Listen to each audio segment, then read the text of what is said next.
All right, Ableton. You guys DM me. Some of y'all emailed me. And y'all were like, Ableton has a new update, Bolo. You need to check it out. It's crazy. And I did check out the videos. I've seen a few things. And we're going to talk about it today. So let's talk about this new Ableton 12.3 update. Bolo!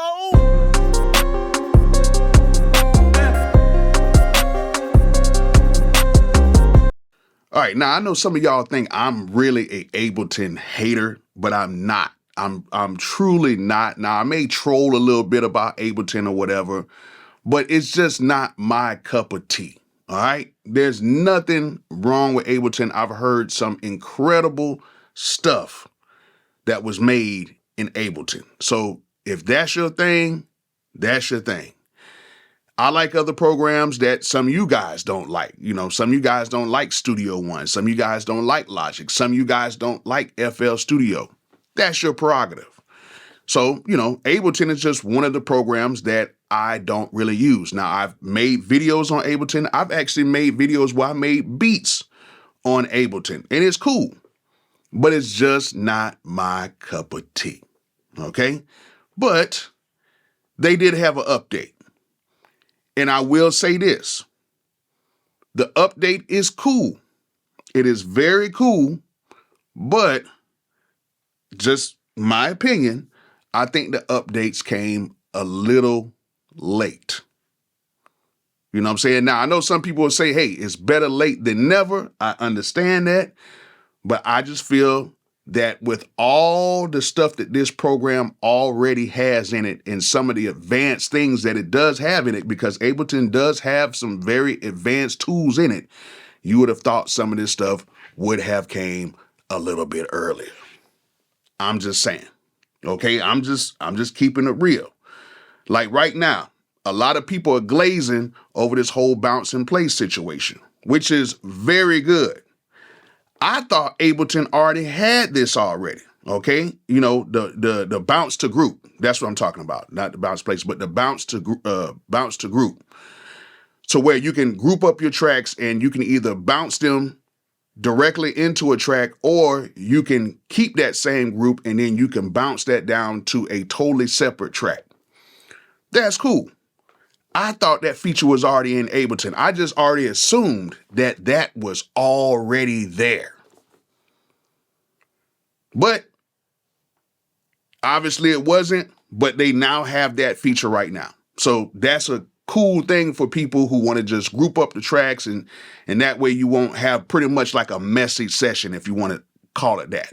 It's kind of like just getting some order to your session. If you have a whole bunch of samples and you just want to group all the samples together, you can do that. And it's actually cool for somebody who's like sampling or whatever too. Like if you take a whole bunch of loops and samples and you really want to kind of mesh everything together and then just have it as audio the way you can chop it up and maybe resample it and do some things.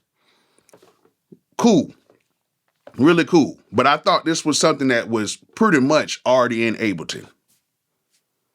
I'm just saying, I thought this was something that was already there because everybody was saying how advanced it was. And, Bolo, you don't understand, like, this is a dope program. Everybody was telling me this, but I didn't know that they did not have like a bounce to group feature inside of it. So now they have it.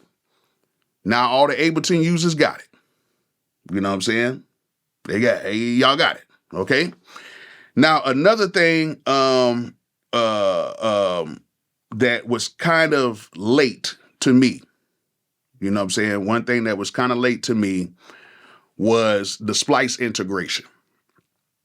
As we all know, Pro Tools has Splice integration, and Studio One was really the first to really have the Splice integration inside of their program, where it's directly inside of the program. So it's a cool feature to have, but I'm thinking that they should have had this out really for a while now. Now, to have Pro Tools, to have Avid beat, Ableton to this, that's kind of shocking to me, because I would have thought with the type of program Ableton is, to where you can record in it, you can produce in it, you can do everything in it, I would have thought that they would have had Splice integration, but they don't have it, okay? Or I would have thought they would have had their own integration, kind of like how FL Studio has the FL Cloud, where it's basically their own version of like Splice and stuff like that. I thought that that's what would have happened. But hey, we got Splice integration now on Ableton, right? And I'm saying we, because I've tried Ableton, you know, I've tried it. I might even get the trial version and see, maybe, you know, maybe if I use it a little bit more with the trial version, maybe it might be a thing, you know, in the future. I'm not going to rule out anything. So I'm going to say we're in this together, right? We're producers, engineers, writers, you know, we're in this with this whole Ableton thing. Now, another thing that a lot of people are glazing over is, oh my goodness, stem separation. Wow. Stem separation is finally out on Ableton.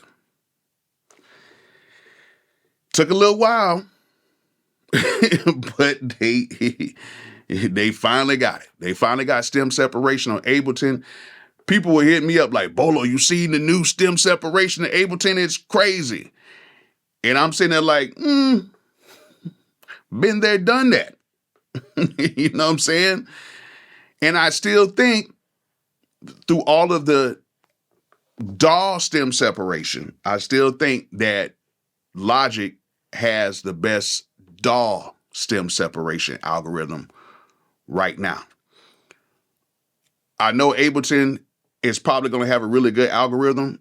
I get it. But right now, when you listen to Logic's stem separation for a DAW, I'm not saying like the other stem separators, like the other standalone ones you can get, but I'm just saying like the ones that are integrated into a DAW, Logic stem separation is crazy.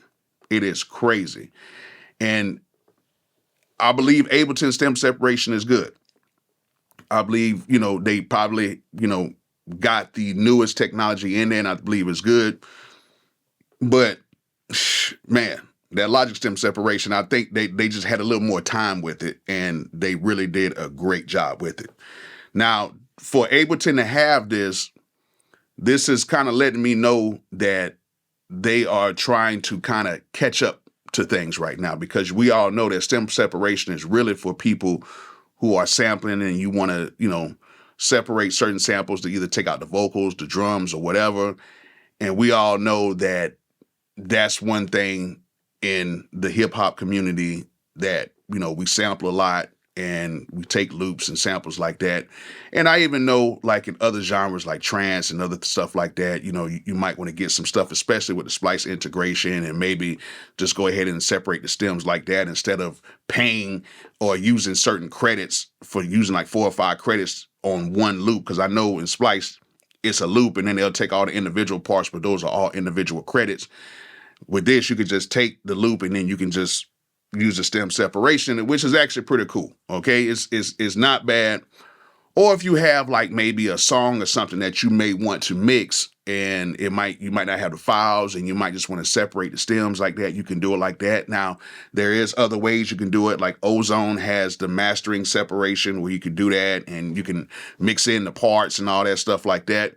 But for this to finally have stem separation, it's kind of, I ain't gonna lie, it's been kind of a wait. I think that this should have been incorporated into the program a long time ago, but they got it.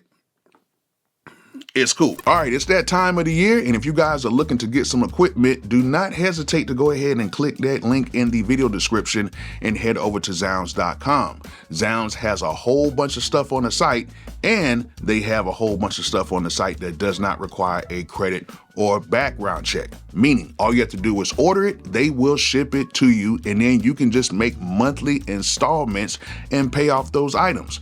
All you would need is a credit or debit card hooked to the account. Now, it's not everything on the site, but it is a whole bunch of stuff on the site that you guys can get right now by just clicking my link in the description and heading over to Zounds.com. So go ahead and get you some stuff right now. And you guys know how much I rock with analog cases. And right now, everything on their site is 20% off. Yes, everything. Their sale starts on November 23rd, and it goes through Black Friday and through Cyber Monday. That means you can get the track pack, all of the STS stands, MPC cases, keyboard cases, mic cases, audio interface cases, whatever you need, it will all be on sale this week through Cyber Monday. So listen, don't hesitate to click that link in the video description and head over to Analog Cases, because we all know they're the #1 source to keep your gear protected. Now they have a few other features that are pretty cool, like the place bounced audio feature, where you can cut a piece of the audio and then, say for instance, it has like a reverb or a delay or any type of effect to it, and then you can just take that particular piece and bounce that down to another track. That's pretty cool. The AB feature that I seen on the video, that's pretty cool. How you can AB your effects, and that way you can just kind of see, like, if you like this effect on this particular thing, or if you like this effect before you kind of fully commit to it, or you can kind of bounce back and forth with it. That's pretty cool. And then what was the last one? It was like a plugin. It was the auto pan, tremolo, whatever. Now that's interesting, because you can do a lot with that. From what I've seen in the actual video, how you can, have, your sound do the auto pan and then add the tremulation to that. So it's basically, instead of having two plugins, you got two plugins wrapped into one, and then you can control that, which is actually kind of cool, because if you have a particular sound and you want certain type of movement to your sound, you can actually use that built-in plugin that is now in Ableton. That's an Ableton plugin. So that's actually pretty cool. So all in all, this is a great update, but I think this would been an update that should have came out maybe around March, April of this year, instead of this late. I know it's Black Friday week. It's a lot of programs that came out. FL Studio had a huge update, you know what I'm saying? And I'm going to talk about that in another video. But yeah, Ableton did come with the updates. Y'all, they listened to their fan base. Well, us. They listened to us. Even though I didn't really say too much. But they listened to their users, and they got these features in there because there's a lot of people who use Ableton. There's a lot of people who use it. I'm pretty sure a lot of you guys who are watching this, who are going to comment, are users of Ableton, and a lot of people like it. And I'm not knocking it. I'm not knocking Ableton at all. It's just not my thing. But these updates are cool. It is advancing the program to a whole nother situation. And, it seems pretty cool. But I think the updates are a little late. I think that there should be something else by now. Okay? But all in all, these are some pretty solid updates. I think the program is very solid. I think being used with like the push is cool. It's nice integration with the push and with the push 3, even though I'm not a fan of the push 3 in a standalone way, but I am a fan of how you can integrate the push with Ableton. Very cool. So, having that type of ecosystem is very cool. I don't think it's better than the Native Instruments ecosystem, but I think, their ecosystem is very cool. And they're advancing this program, and, with all the stuff that you can do with it, this just makes it much better. I just personally believe it's a little late. That's just me. So I want you guys to let me know how you guys feel about Ableton, how you feel about these updates. Do these updates feel a little late compared to other programs, or are you guys satisfied and fine with these updates? And let me know what you think that Ableton should add in the near future. Hopefully, if they watch this video, whatever, you guys can, say what you think should be some more updates in this program. So either way, hope you guys enjoyed this video. Hope you guys may have learned something or got something from it. And like I always say, peace out.